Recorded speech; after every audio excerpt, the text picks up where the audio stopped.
Since 1902, when the French film A Trip to the Moon debuted that captivated audiences around the world, moviegoers have become enamored with the idea of using fantastic spaceships to ply the universe in search of alien worlds. But could these Hollywood creations, which are unrestrained by the current limits of our understanding of physics, energy, materials, and engineering, be realized with our current technologies? And if not, what would it take to make them a reality? The challenges faced by modern engineers to put even modest spacecraft into orbit are enormous.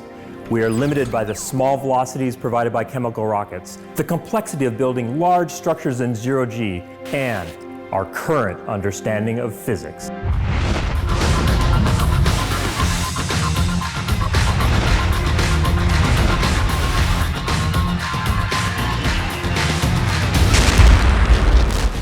Weapons platform the size of a small moon, 100 miles in diameter, with a super laser of immense power. Meet the Star Wars Death Star.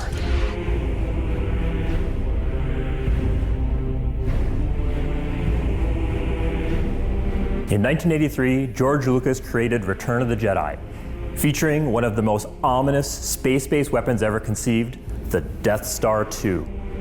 That's right, Steve. And the Death Star boasted the most powerful laser ever built, capable of destroying a planet.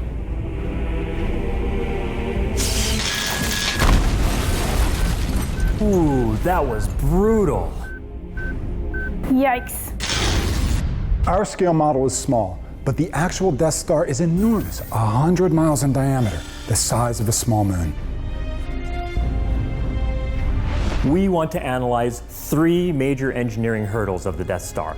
Aline, could a ship of this size be built in space? What comparisons do we have? How long would it take? Mike, I think the International Space Station would be a great comparison. Building it is a multinational endeavor involving more than 20 countries. It measures 375 feet end to end, but it dwarfs in comparison. Then there's the power source. Glasses, everyone?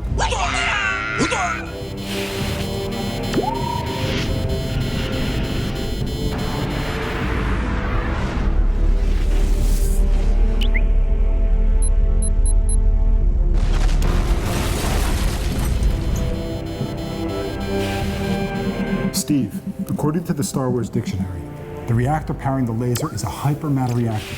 Could it be an antimatter reactor? See what you could find out. Will do. And I'll tackle the super laser. The lasers recently tested by the US military are very powerful and designed to destroy enemy missiles early in flight.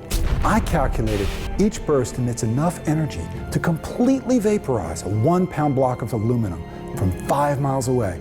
That's impressive, but not nearly enough to destroy a planet. Let's see what it takes to generate that kind of mojo. Powering the Death Star was a huge challenge. A laser powerful enough to destroy a planet would need the energy of 14,000 trillion of the largest hydrogen bombs. Generating this inconceivable amount of power using nuclear fusion would require enormous amounts of hydrogen. In storable liquid form, it would take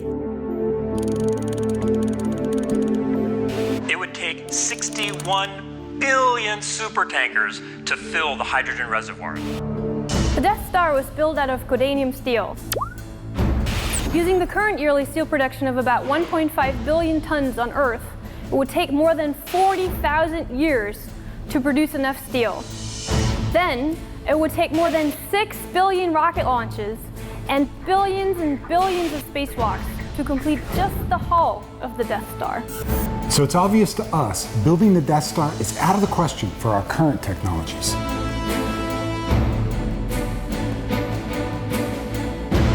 But this is the beauty of Hollywood sci-fi. These fantastic ideas are worth putting to the test. They make us wonder and expand our understanding of what is currently far beyond our capabilities. And they inspire us to reach for what one day might be possible.